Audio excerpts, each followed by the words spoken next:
48వ division పరిధిలోని మీరా మోద్దీన్ దర్గా committee సభ్యులు ఏర్పాటు చేసిన ఇఫ్తార్ విందులో రాష్ట్ర మంత్రివర్యులు డాక్టర్ పురు నారాయణ సతీమణి రమాదేవి గారు ముఖ్య అతిథిగా పాల్గొని ముస్లిం సోదర సోదరీమణులకు రంజాన్ శుభాకాంక్షలు తెలిపారు. ఈ సందర్భంగా ఆమె మాట్లాడుతూ బాణుడి బగబగలను సైతం లెక్క చేయకుండా ముస్లింలు పాటించే కఠిన ఉపవాస దీక్షలు వారి అచంచల భక్తికి క్రమశిక్షణకు నిదర్శనమని కొనియాడారు. రంజాన్ అంటే కేవలం ఉపవాసం మాత్రమే కాదని అది త్యాగానికి, జకాత్ వంటి సేవా గుణాలకు ప్రతీక అని పేర్కొన్నారు. అభివృద్ధికి కులం మతం ఉండవని, అందరి మేలే లక్ష్యంగా మాజీ మంత్రి నారాయణ గారు నిరంతరం శ్రమిస్తున్నారని, మైనార్టీల సంక్షేమానికి తాము ఎప్పుడు కట్టుబడి ఉంటామని స్పష్టం చేశారు.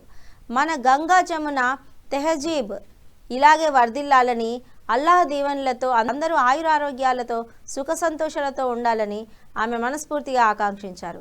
ఈ కార్యక్రమంలో mayor Devarakonda Sujatha Ashok, deputy mayor Tahseen Imtiaz, 42వ డివిజన్ కార్పొరేట్ కరీముల్లా, 48వ in-charge Keerthi, district minority cell president Mainuddin, division co cluster Jafar, state minority organising secretary Naushad, Naseema, Younus, Mujeeb, Usman, స్థానిక టీడీపీ ముఖ్య నేతలు, నాయకులు తదితరులు పాల్గొన్నారు.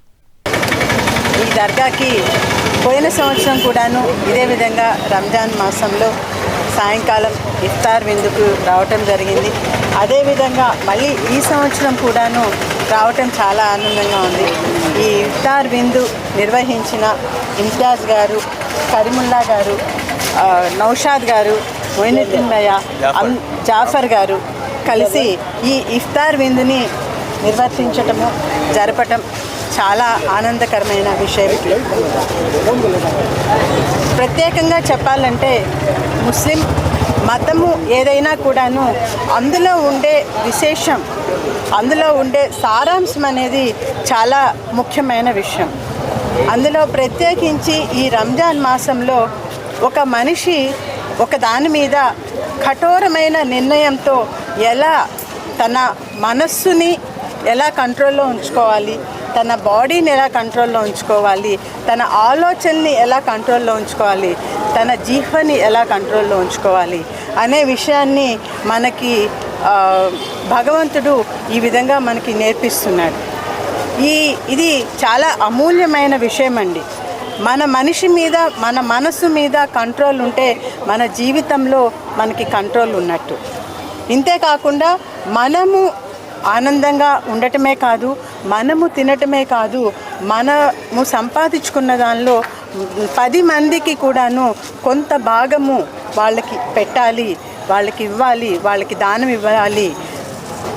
అదేవిధంగా చూసుకుంటే అలాగే ఫుడ్ లేని వాళ్ళకి ఫుడ్ ఇవ్వాలి, భోజనం ఇవ్వాలి, బట్టలు లేని వాళ్ళకి బట్టలు ఇవ్వాలి, లేదు ఇంకొక రకమైనగా దానం చేసి వాళ్ళకి, పేదవాళ్ళకి, ఎవరికైతే లేని వాళ్ళకి దానం చేయాలి అని ఇటువంటి ఎంతో విశిష్టమైన క్వాలిటీస్ని మనకి జీవితంలో అందజేసే ఇటువంటి ఈ రంజాన్ మాసము నాకైతే ప్రత్యేకించి చాలా విశేషంగా మనిషి నేర్చుకోదగ్గ విషయాలన్నీ కూడా మతము మనకి నేర్పిస్తుంది. మతం అంటే వేరే విధంగా కాదండి, మనలోని మనసుని, మనల్ని ఎలా ఉండాలి అనేది నేర్పించడమే మతంలో చెప్పే విషయం.